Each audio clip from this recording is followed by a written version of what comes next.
Welcome to the More Than a Doctor podcast, presented to you by Le Bayou Animal Wellness and Nutrition. Veterinarians are more than just doctors. We are significant others, parents, friends, mentors, teachers, business owners, creatives, entrepreneurs, but above all, we are people. And as people, we live life through our current experiences. And by sharing those experiences, we hope to make our community better, one conversation at a time. This doctor's story embodies perseverance, vulnerability, and triumph. She represents countless graduates who face challenges after veterinary school, from learning to be resilient while under mental pressure to building self-confidence on her journey into practice. Her unique perspective, overcoming setbacks, and redefining success will deeply resonate with both new grads and seasoned veterinarians. Today, we welcome Dr. Jasmine Knight. I'm excited to share her story, so let's get into it. All right. So what's going on, Dr. Knight? It's a pleasure to have you here with us in the nest this evening. Oh, This Dr. afternoon. Bolden. How are you? I'm so excited to be here I'm today. well. It's a pleasure. It's a long time ago. We've been trying to get this scheduled for a minute, but we have. but I think we're gonna have a good time today. I'm excited for you to share your story. I'm excited for you to be here. I'm excited for everything that you have going on. So I guess let's go ahead and get to it. I guess first, if you want to tell the viewers and the audience a little bit about yourself, we can go ahead and get started. Hello, good evening. My name is Dr. Jasmine Knight. I recently graduated from LSU School of Veterinary Medicine, class of 2022. Since then, I've been working as a veterinarian at Hammond Animal Hospital and Pet Lodge, located in Hammond, Louisiana, under the direction of Dr. Tyra Davis. And then, like I said, since I've been graduating, I've been there working up cases and stuff. However, as far as like my role in the practice, initially it was a little different because there were some hurdles that I had not yet conquered. So recently, and we're going to get a little bit into it today too, and just kind of chat about my most recent accomplishment, and as well as how I got there, my journey.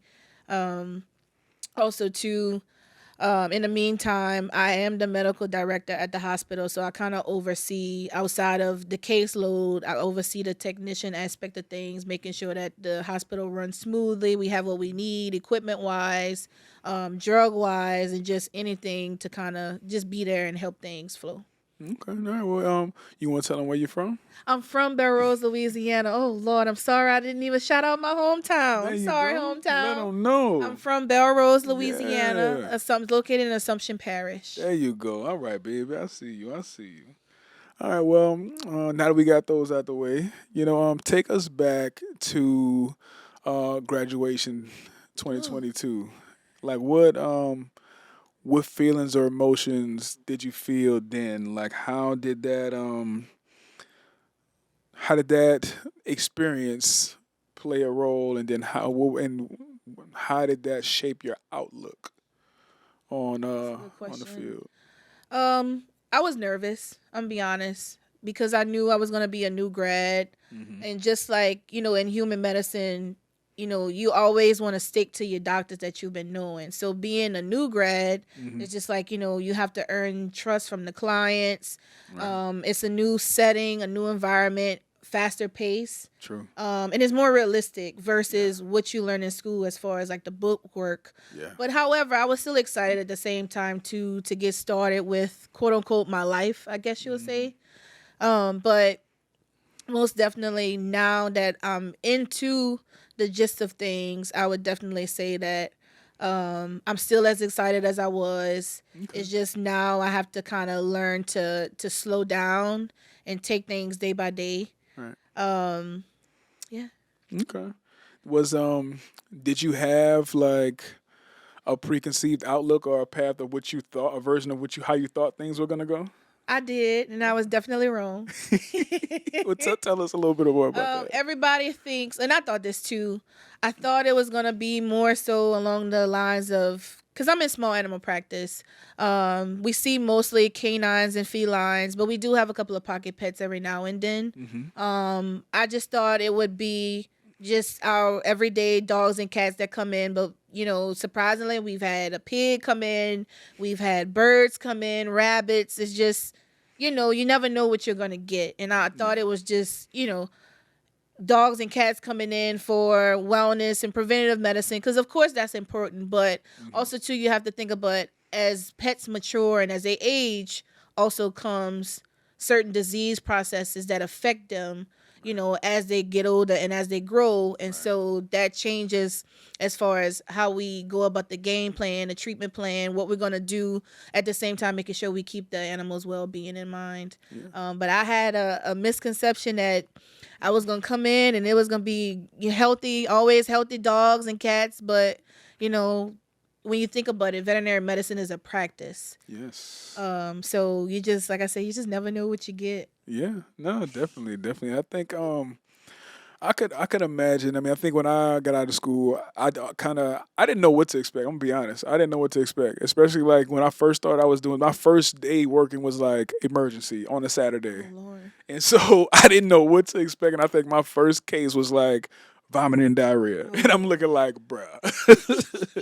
But I think once you kind of you kind of get your feet under you, and you realize too is you don't know what the day is gonna hold. No, Some you day it's a easy day where it may be a lot of vaccines and wellness and it's chill. Or other days it may be emergency after emergency all day.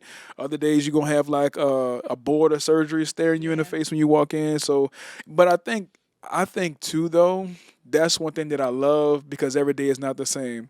I tell like my other friends that aren't in vet med or like even my wife who, they work more like regular, like your typical 9 to 5 Yeah. kind of situation. It's like I don't even know I even joke with my wife. I don't even know what office politics are. Now you have practice politics, you know what I mean? But it's different, like being in an office as opposed to being in a hospital in a treatment room. Bruh, it's like I said, I don't know what I would do if I had to go to a cubicle every day. I would probably, Oh. there's no way I would live or It survive, would bore bruh. me. It would. And I guess too, I would say that's the fun part about being a veterinarian, is that although we have this conception that, oh, it's going to be this, you never really know how the day is going to turn out. Some days we slam pack with appointments from start to finish. And then some days we'll start off slow, but then as the day goes by, things kind of pick up. Right. So, but I think, like I said, that's what makes things interesting. That's what makes it fun and exciting, is that, it also challenges you to say, okay, I got this case that come in, what I'm going to do, X, Y, and Z. And that goes back to, like I said, veterinary medicine is a practice. It's not perfect. A Right. perfect medicine.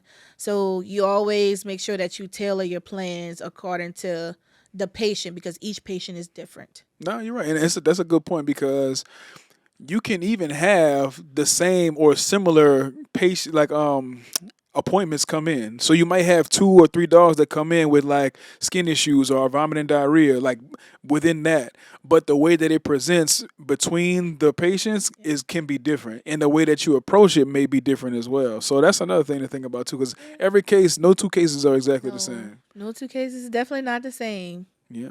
Okay.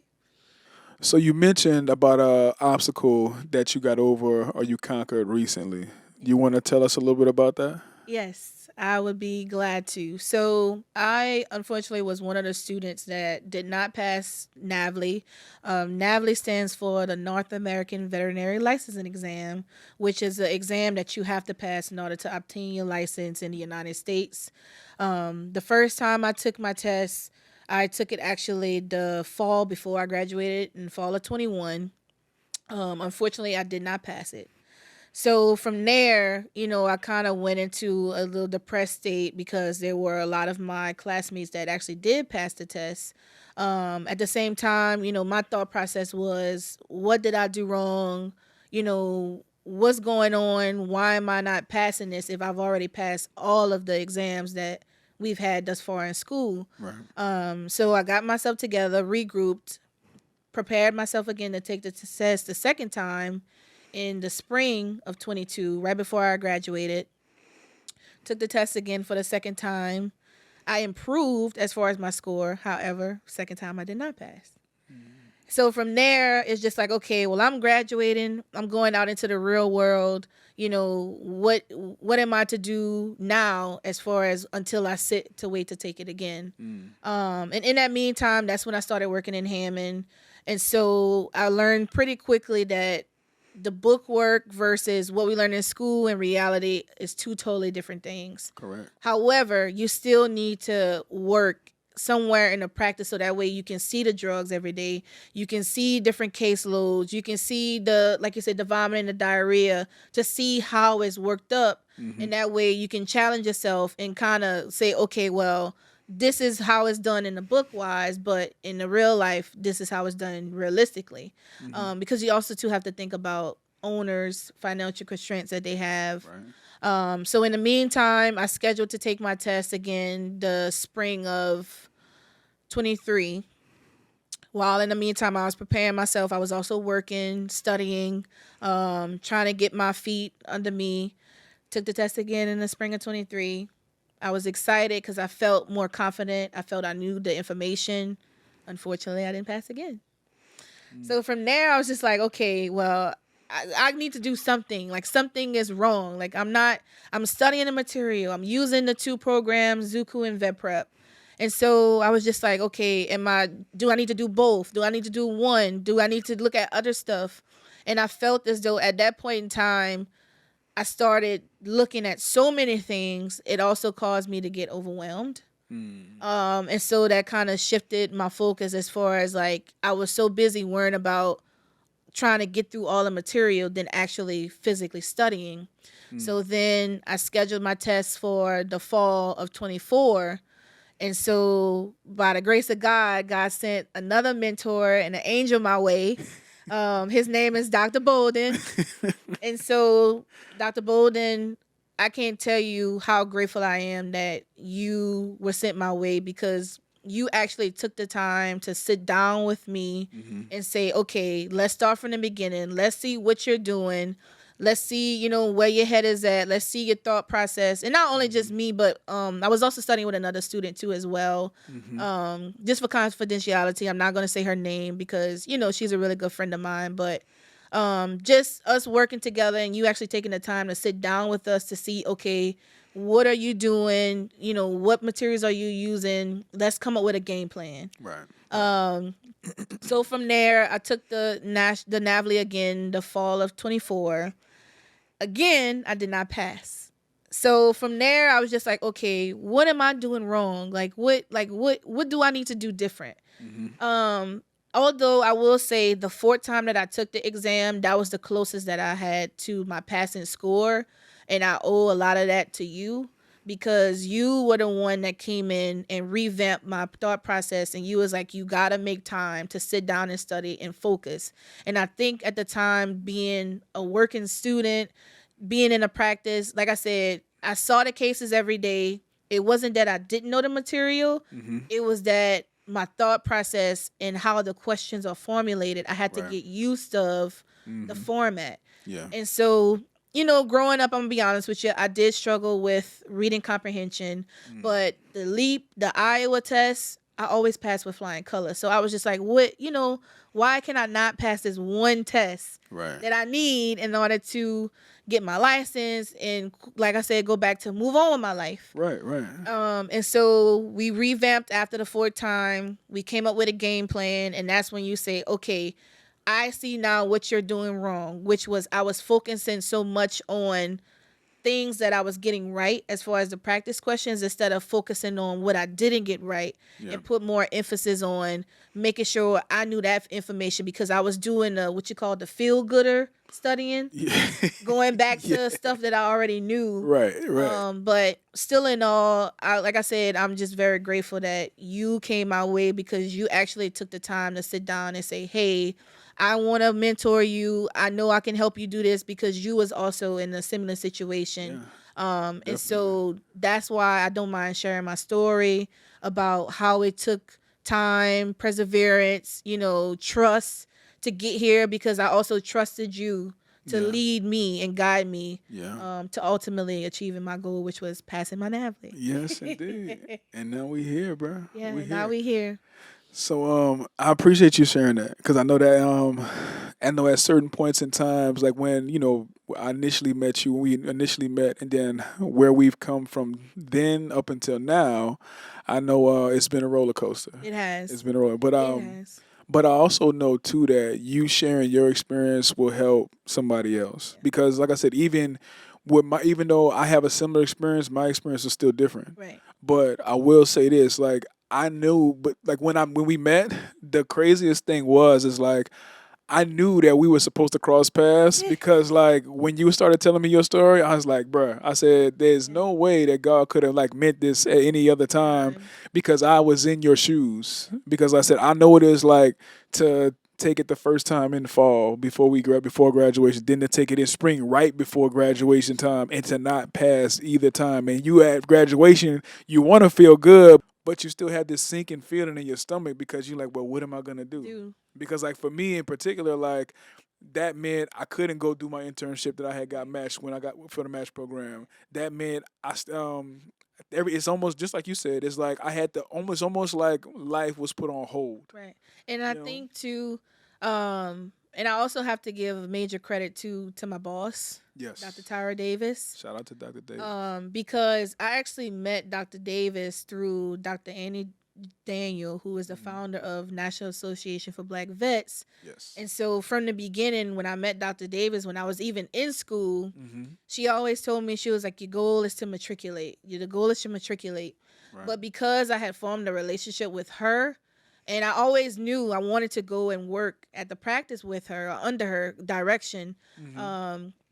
But she allowed me that opportunity that I'm gonna be honest that no one else would give me, and that's to come and work and to learn, because how I grew up, you learn by doing. Right. And so because she allowed me that opportunity to go to her practice, and she also too teaches, so that's kind of like 2 for 1 for me. Yeah. Because now I have somebody who can genuinely and actually teach me things that I need to know. Right. And not just say teach me how to do things her way, because everybody's way is different of doing things, but at least to know how to follow the steps and the protocol to make sure that you don't miss anything. But because she allowed me to go and work at her practice, that's what kind of opened up the doors for everything else, because had I not been at that practice, I wouldn't have ran into you. This is true. And the other doctors too. So it's just, Yeah, everything happens for a reason. Yeah. Everything happens for a reason. And even and I think that was definitely important for you because I think back to my time that summer, like I had a place like that too initially. Dr. Trayton Diggs in New Orleans, he is one of my mentors, and he was that place for me. Yeah. He was that place that allowed me to gather myself to start building the confidence back And support. Right, he supported me. He started to instill other principles within me to kind of get me to that next point. So once I did pass my test, that I was ready to roll once I got into practice. Yeah. And I mean, it was still tough because, like I said, it was like I think the other thing that really helped me to focus in on how I studied after that is because I had time. Right. You know what I mean? Where even though I still felt pressured internally, I didn't have anything outside bearing on me. Right. You know what I mean? And even in the interim between when I did my preceptorship with Dr. Diggs in New Orleans and then when I actually took my test in like spring of 2015, like I had time to really sit and like crack the code basically. And that's very crucial too, because while I was working there, I had days off that was specifically for me to study. And I don't know, like I said, I can't speak for any other practice. I don't know what other places do, but because she gave me those set days off to study, that's what I was talking about, like the support and the guidance, because she knew ultimately the ultimate goal was to pass my test. Right. And so having those days off allowed me to do what I needed to do to study, because like I said, when we're there, we could start off with a few appointments and then end up the whole day is chaotic because it's booked. Right. But because I had those set days and time frames, she knew how important it was for me to also study so that way, I can get to my ultimate goal, which was passing my NAVLE. Gotcha. Yeah. So can you talk a little bit about what was it about your strategy that changed that kind of you think got you over the top? Hmm. That's a good question.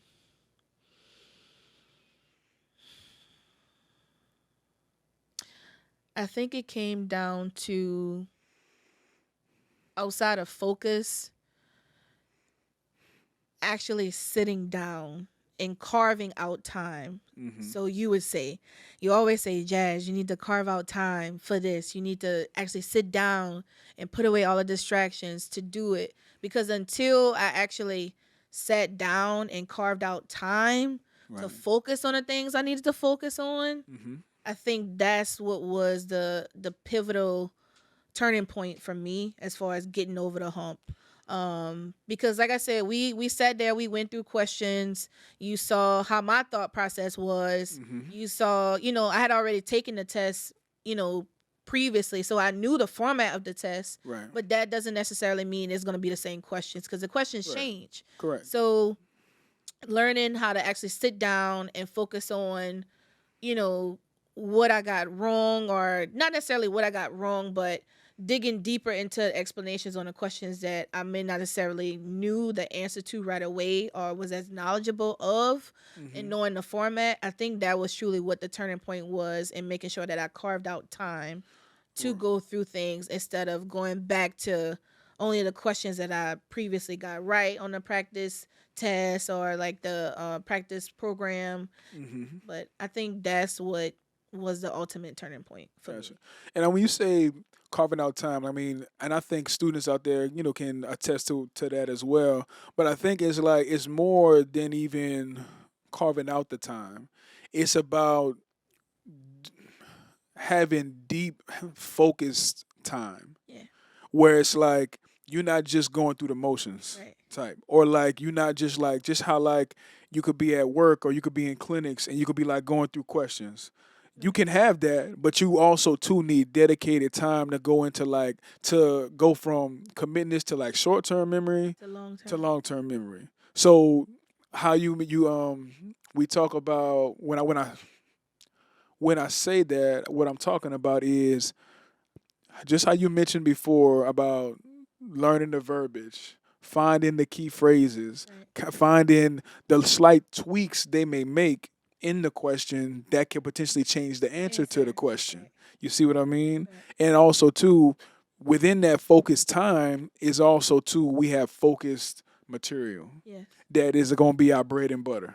Yes. And also too, like I said, I was looking at A, B, and C all at one time, and I had so many study materials, and you was like, pick a program, pick use the Merc, because the Merc, it was actually gifted to me. Hmm. So you was like, use that, because the program that I was using would bring me back to the Merc manual link, and from word on the practice test, lo and behold, it was in the Merc manual.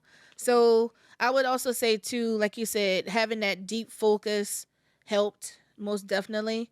Hmm. Because when you tend to have distractions, or I was trying at some point trying to study at work, I'm just be honest, that didn't work for me because I was feeling like you said, going through the motions, just getting the questions done on these certain programs, but that necessarily wasn't meaning that I was in a true focus. Right, If that makes where you really picking and grasping at right. the material. Because we could always, it's just like if you got books that you want to read, even if this could be like for leisure or something like Right. that. But like you say, you read the book, but you can't recall nothing from the book. You don't even remember nothing about it. Yeah. Or it's like how we could be watching a movie at home passively. Where we Don't watching a even movie, but remember. we don't even remember what we watched because we like either on our phone or we reading something or we got the Yeah. dog running around here, you got kids running around over there. So it's like you doing your attention is divided. Yeah. And like I told you before, it's like when you have divided attention, you have no Yeah, attention. no, and that was another thing too. My dogs, when I previously was studying, and I'll be honest with you, I love my babies. They my everything. But when I was studying, Zeus and Honey was up.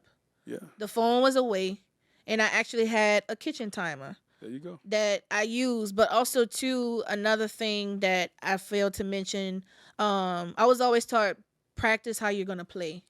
Mm. And so I knew that this test was structured a certain way. Mm-hmm. So I practiced doing the questions or analyzing the questions in a certain format of the test.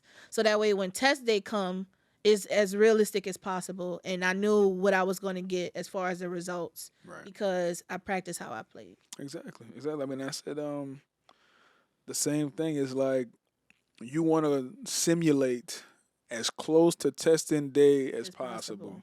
Because that way your body and your mind is not going to be thrown off when it happens, when it comes. Yeah. You're not going to be scrambling, or you're not going to be racking your brain. You're not going to be stressed at the time when you start seeing these different questions come at you Right. in a randomized format or a randomized way. Yeah. How important do you think the mentorship and the support that you got was? What role did that play as far as professionally, but then also too like That's a loaded personally at home? question. How? What? That's a loaded question How is it loaded? because How is it the loaded? mentorship. I mean, and I know a lot of people talk about when they get out of school. Oh, I want a mentor. I want a mentor. I want a mentor. But I'm not talking about a mentor that's just gonna check in with you every so often. I'm talking about a mentor that's gonna actually take the time to sit down with you, go through cases, check in with you often, making sure that if there's something that you're not understanding, that they're okay, what do you not understand about this? Or why did you choose this treatment plan over this treatment plan? Right. And going back to the thought process and letting you, kind of actually practice and do things. Right. But I would say that was huge for me because, like I said, if it wasn't for that mentorship from Dr. Davis, from you, there's other mentors too, so many that I could name that's also been there for me too throughout this journey.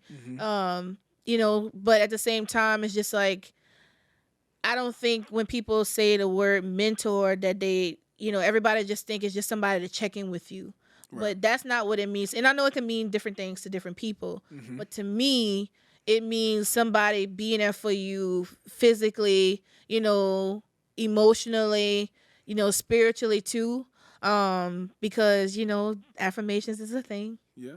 But I definitely say it was a huge, huge, huge factor for me Okay. having that mentorship under my belt, because that's what got me to this point. In addition to the village, Right. but mentorship played a huge role in, getting through school, passing NAVLE, and for the remainder of my life, especially being in the veterinary field. Right. Even I say even help build the self confidence too. Yeah. Yeah, it Definitely. did. It did. And so now I'm to the point where, and I'm still working on it every day. You learn something new every day, but my self confidence has grown. Even more so, of course, passing my NAVLE.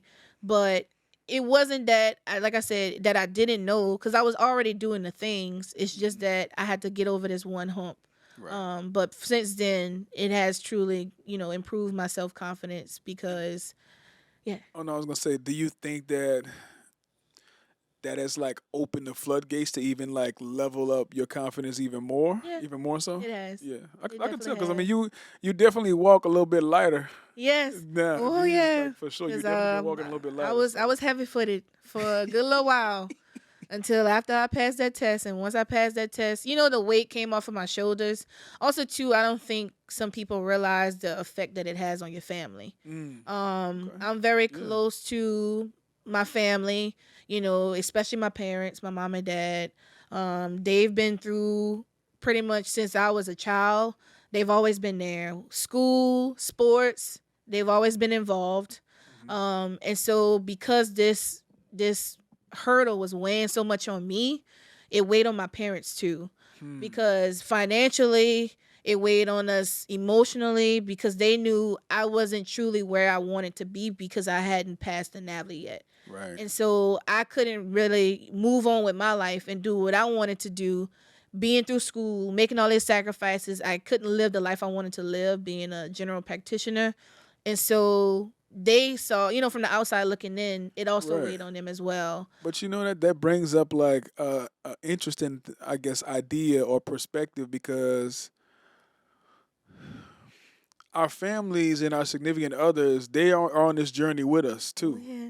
And it weighing on us in turn can weigh Weigh on on them as them. well. So even though it doesn't mean the same thing for them individually, Yeah. but for us as a family unit or a village, like a Right. community collectively, they probably see that struggle and like them going through it with us from Right. that perspective. Man, it I think it requires definitely some understanding, some empathy, but also too, like I said, without that support that Right. they offer, it could make it even tougher. Yeah. So that's definitely a good point Yeah. to raise for Yeah. sure.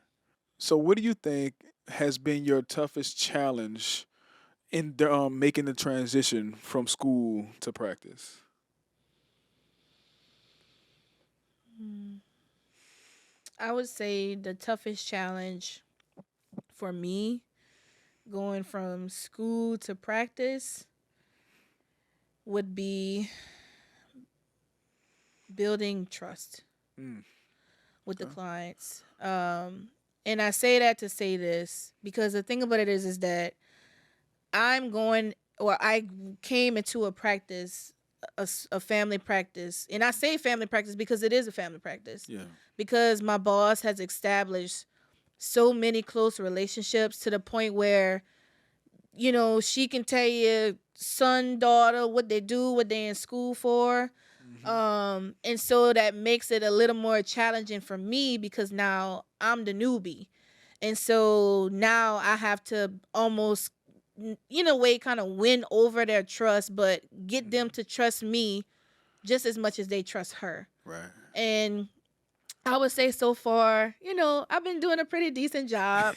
I mean, You we still have. have our certain clients that want Dr. Davis, and I love that for us because that lets me know that I'm truly at, like I said, a family practice, Right. and that they trust her enough um, to say, okay, I want to come because they've established that relationship. But most definitely, getting them to trust that I'm going to care for them and their pets just as much as all the other doctors do because you're there too now. So just getting them to realize that at the bottom line is making sure that the pet's well-being Hmm. is what's most important. Right. Making sure that they have all of their options. Hmm. I would say too, trying to come up with a plan according to finances. Okay. Um, is definitely a challenge Yeah. because every client that comes in the door, finances are different. Right. So I would definitely say knowing if there's a certain budget that you need to work within, coming up with a game plan for that has definitely been challenging because of course I want to do gold standard all the time, but sometimes financial wise as a constraint, I may not be able to do that. But Right. at least they're going to know that I'm treating the clinical signs. We could start off with this plan, but also making sure that they know, okay, if this doesn't work out, we may have to go to the next best step, which is this. So that's also too been quite of a challenge, being a newbie and being a new grad. And I know it all comes with time. Yeah. It will. Yeah. Everything will fall into place. Yeah. So you touched on two, I think, really good points there, and I think the first point about building trust with already established clients, and the challenge that poses to sometimes. And I think there is where I think for us more seasoned clinicians that have been in the environment or have even built up an environment like the one that Dr. Davis has at her hospital, I think some of that is on us to ingratiate you with the Yeah. client base that we have. And I know that's something that she's done for sure. But for other doctors out there is, taking them that involves like taking you guys into the exam room with us. Even Mhm. if it's an appointment that's our appointment, Right. we bring you guys along to first introduce you to the clients and also introduce you to like the protocol or like the culture that we've built at said practice, because that is going to do two things, well probably more than two things. The first thing that it's going to do is it's going to take that veil down and Okay. make them a little bit more comfortable. It's going to make you more comfortable, and it's also too going to make them more comfortable with you. And then also too, after introductions are made and as the clients see see the senior doctor, going through the physical exam, or even allowing the senior doctor to allow you guys to go through the exam, that's what's going to start to build the trust and start to, make them feel more at ease, especially if they're already used to what we do. Right. They'll and they know that you guys are learning under us or practicing under us. That's gonna also too kind of just ease the tension and break the ice a little bit more. You Yeah. know what I mean? And then when they see the level of care and the level of concern that you have, that's gonna be a Right. trifecta. The second thing that you raised about learning which I think is important, and this goes back to something you touched on earlier about application, Right. is even though there's a certain way that we learn it in school, there are certain like gold standard principles and protocols that we have. We learn that, of course, all of our patients do not read the book. It's not the We same. right. We also know that in real life situation, we can't always do exactly Right. how they explain it in the book. Right. And learning how to read clients, Right. learning how to read the patients themselves. Those two things you don't get until you really get into practice. Yeah. And so it is like a constant, like, learning and relearning and like fine tuning. You know what I mean? That's why they call it practice. Right. Because things are always changing. There's always advancements that are made. There's always new medications that come out, new treatment protocols, new techniques that come out. So um, we just take it a day at a time, man. You take it a day at a time. And like I said, you always offer gold standard is a key, and you work back from there. Because like you said, every client's financial situation is different. Sometimes even if they want to do it all, they just may not be able to do it all at that particular time. So you don't let that change how you practice. You always offer what you should offer every time, and then you just work back from there. Right. And I think the other thing that goes with that is how you communicate and how you relay the information to them. Because the better you are at communicating and relaying the information, the more smoothly the process will go. Even if still they don't approve your treatment plan, Right. at least you've communicated clearly and they're aware of all the options and the potential, you know, risks. And I think that goes back to with the trust part, because I didn't mention that, but that's also too a struggle, like communicating with clients in a way that they understand. Right. Because we can't just go in a room using all this high medical verbiage and they like, what's that? You have to relay the information to where they understand, Right. at the same time, making sure that everybody is on the same page and nobody is, belittling anyone else, as far as how you relay the information to them. Because a lot of clients will go in there and they'll tell you, just tell me like it is. Mm-hmm. But then there are some clients that you just gotta, you know, as far as like just be cautious about, because when you say certain words, Yes. it triggers certain thoughts, certain feelings, and so they may just automatically think the worst of the worst, depending on how you relate the information to them and how you communicate it. But that also, like I said, goes hand in hand with learning and earning the trust of the clientele and kind of just feeling your way through things. But most definitely. Yeah, and I mean also too. Another thing too, it's a good point. When you said the word trigger, that just made me think of it's certain things that we can say that can trigger them and shut them off altogether Right. too. So that's another thing we got to remember too. So, but yeah, communication is key. So knowing what you know now, going through what you've gone, do you have like any advice or any sage words for students that may feel stuck, or even people that have graduated but they feel stuck? Yes, I do. Whether that's like NAVLE, whether that's just like you said, client communication, whether it's anything like confidence. I would say keep pushing. Mm. Keep pushing. Going back to the goal is to matriculate. At the same time, keep an open mind too. Don't be so closed minded to where, oh, I only want to do this thing this way, for this long, because it's gonna change. It's gonna change. You never know who you're gonna run across. You never know who you're gonna run into. I would also say to get used of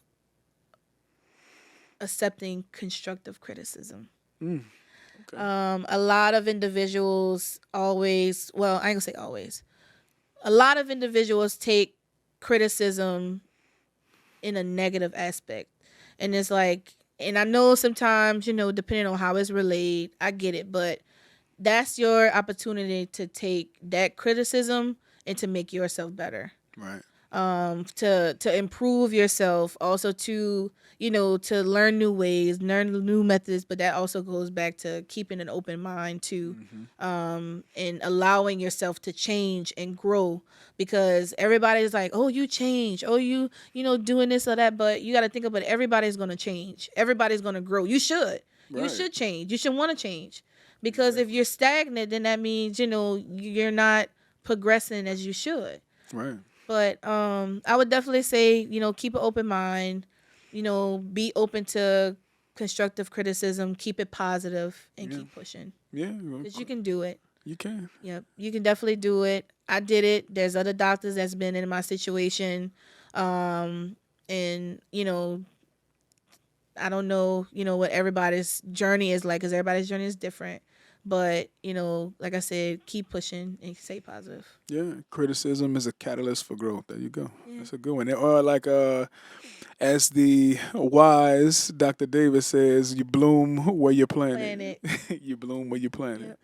And like I said, I think that's a good message, because we all have some semblance of how we think things are gonna go. Yeah. But you never know how things are going to turn out. You know what I mean? Like, we can make all the plans that we want to, but if God sees another way, sees it fit other way, he's going to make sure it happens the other way. Because like I said, for me, I thought I would have been boarded in dentistry working on the West Coast. But I'm back in Louisiana working, doing relief. Yeah. You know what I'm saying? Still getting to do dentistry. Still getting to do a lot of other things that I like to do, but I think most importantly now, do a lot of mentoring and teaching and helping, man. So it's being there for your family. Right. Exactly. Yeah. Exactly. So it's life is funny, bruh. Life is funny. Yeah, it takes you in directions you'll never even know. Yeah. So what you got next? What you got next on your plate? Definitely working, of course. Working to stay afloat, but during school, it was a lot of sacrifices that I had to make.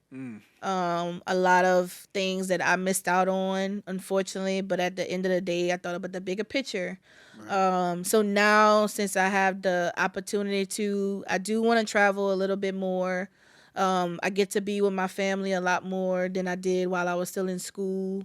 Mm-hmm. So that's definitely on the list.